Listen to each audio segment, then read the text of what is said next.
उपमुख्यमंत्री अजित पवार यांच्या विमान अपघाताची बातमी सकाळी माध्यमांद्वारे पाहिली, परंतु दादा जखमी आहेत, ते बरे होतील. दादांमध्ये एवढी ताकद आहे की ते कोणत्याही संकटाला सामोरे जाऊ शकतात. ते गंभीर आहे इथपर्यंत ठीक होते, परंतु दादा गेल्याची बातमी कळली त्या वेळेला मोठा धक्का बसला. तो धक्का मलाच नव्हे तर संपूर्ण महाराष्ट्राला बसला, असे सांगत जुन्या आठवणींना उजाळा देत भावनिक होत पालकमंत्री संजय शिरसाट यांनी भावपूर्ण श्रद्धांजली पक्षातर्फे व कुटुंबातर्फे अर्पित केली. दादांचं आज विमान अपघातामध्ये जे दुर्दैवी मृत्यू झाला, खरं तर ही बातमी आताही मनाला पटत नाही. सकाळी जेव्हा न्यूज सुरू झाली त्यावेळेला वाटलं की ते आता जखमी आहेत, दादा बरे होतील. दादामध्ये एवढी हिंमत आहे, ते कोणत्याही संकटाला समोर जाण्याची ताकद त्यांच्यात आहे. दादा मला वाटतं तर बरे होतील. गंभीर आहे इथपर्यंत ठीक होतं, परंतु दादा गेल्याची जेव्हा बातमी कळाली त्या टायमाला एक मोठा धक्का मलाच नाही तर महाराष्ट्राच्या प्रत्येक कार्यकर्त्याला, जनतेला बसलेला आहे. हा एक असा नेता होता ज्या नेत्याकडे पाहताना किंवा त्यांच्याशी बोलताना, त्यांच्याशी वागताना एक आदरयुक्त भीती वाटाय.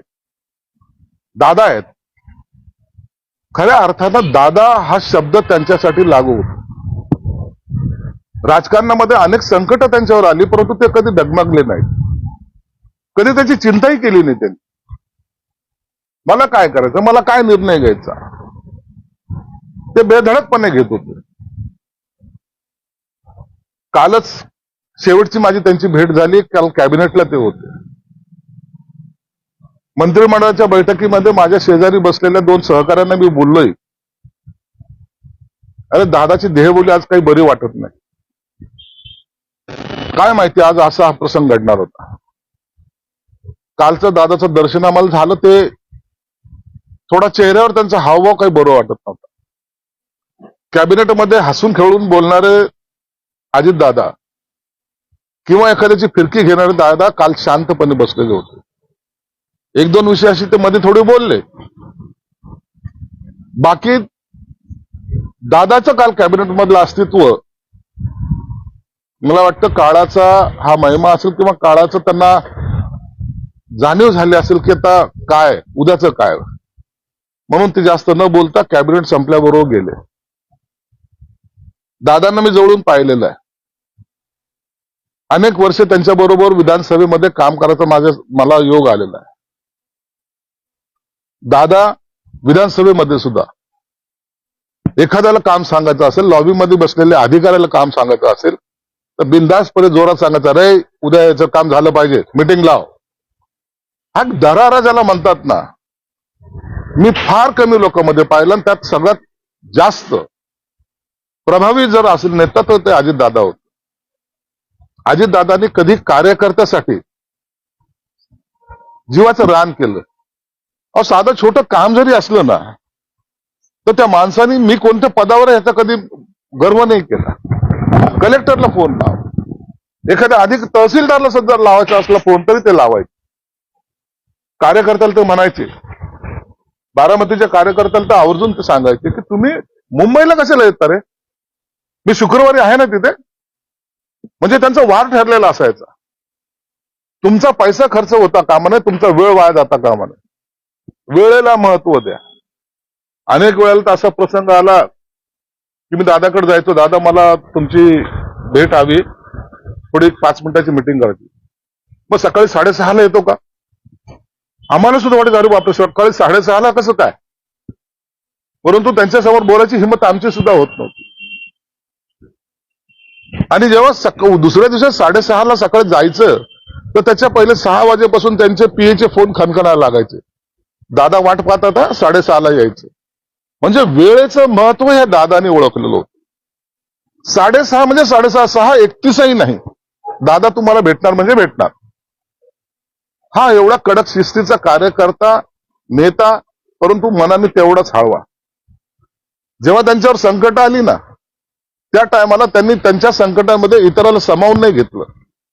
त्या संकटाचा सामना स्वतः दादांनी केला, एकट्याने केला. अनेक वेळाला त्यांच्यावर आरोप प्रत्यारोप झाले, अनेक वेळाला त्यांना कोंडीत पकडण्याचा प्रयत्न केला, परंतु तो दादा माणूस होता. त्या दादाने त्याची पर्वा नाही केली. म्हणून आज हा नेता आपल्यात नाहीये हे आताही मनाला पटत नाहीये. दादांची ती छवी, दादांचं ते भाषण, दादांचं ते बोलणं, दादांचं ते चालणं, दादांचं कार्यकर्त्याबरोबर वागणं, दादांचं आमच्या बरोबर असलेली जवळकी, प्रत्येकाबरोबर असलेले संबंध, प्रत्येक पक्षाच्या, एकाच पक्षाच्या नाही, अनेक पक्षांच्या लोक, ते जर डोळ्यासमोर जरी आणलं ना तरी नाही, दादा जाऊ शकत नाही सोडून, ही भावना मनामध्ये. माझ्यासारख्या कार्यकर्त्याला त्यांच्याकडून फार काही शिकता आलं.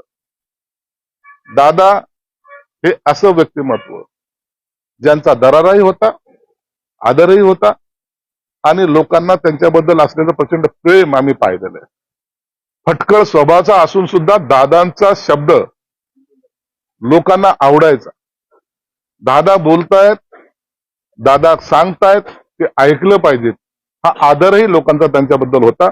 म्हणून दादा आज आपल्यात नाहीत. ही महाराष्ट्राला मध्ये तर पोकळी निर्माण झालेलीच आहे, परंतु कार्यकर्त्याच्या मनावर जो आघात झालेला आहे, त्यांना जे दुःख झालेलं आहे, मला वाटतं हे न भरून निघणारं दुःख आहे. आज त्यांचं कुटुंब येतंय, सर्व होईल, अंत्यसंस्कार होईल, श्रद्धांजली वाहिल्या जातील, परंतु दादाची स्मृती ही कार्यकर्त्याच्या मनातून कधीही पुसल्या जाणार नाही. दादा खऱ्या अर्थानं राजकारणामधला एक मोठा व्यक्ती, ज्याला वादळ म्हणलं जातं, ते वादळ आज शमवलं गेलेलं आहे, शमलंय ते वादळ.